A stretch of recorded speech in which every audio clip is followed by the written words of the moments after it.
سلام سلام لأهل السلام، صباح المحبة والسلام. السلام عليكم ورحمة الله وبركاته. أهلا وسهلا بكم. احنا تحت المطر، الدنيا بتمطر الوقت علينا. أحلى صباح. في شوية رعد كده فوق دماغنا، بس برضه هنصور عشان جيجي اختي قاعدة تضحك عليا. يا رب كلكم تكونوا بخير. الأجواء عندنا في بلادنا جميلة، المطر والبحر اهو، المراكب والبحر والشتاء.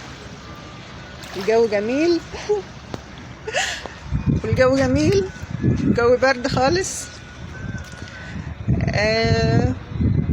هو ايه اللي يدل على الحزن الشديد؟ بكاء العين ولا بكاء القلب؟ بكاء العين ممكن يبقى من الحزن، من الفرح، بيبقى للتفريج عن النفس، الناس تبكي ترتاح. انما بكاء القلب ده قمة الحزن. الانسان اللي قلبه بيبكي ويئن يبقى قلبه مكسور وحزين ونفسه مكسورة وحزينة، وده قمة الحزن. فبلاش توصلوا لدرجة الحزن الشديد اللي يخلي قلوبكم تبكي. مفيش حاجة في الدنيا تستاهل،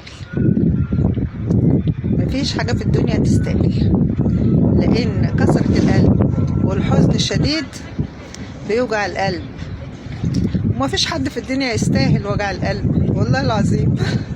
مين اللي يستاهل دمع من عينينا؟ ومين اللي يستاهل بكاء قلبنا وحزننا؟ ما تحزنوش وما تزعلوش، مفيش حاجة في الدنيا تستاهل. مش كده ولا ايه؟ ربنا يجعل ايامكم كلها سعادة وفرح يا رب العالمين، قلوبكم تبقى فرحانة وسعيدة دايما. صباح الحب والخير والسعادة مع صاحبة السعادة. يلا بقى عشان الدنيا بترعد فوق دماغي. باي باي.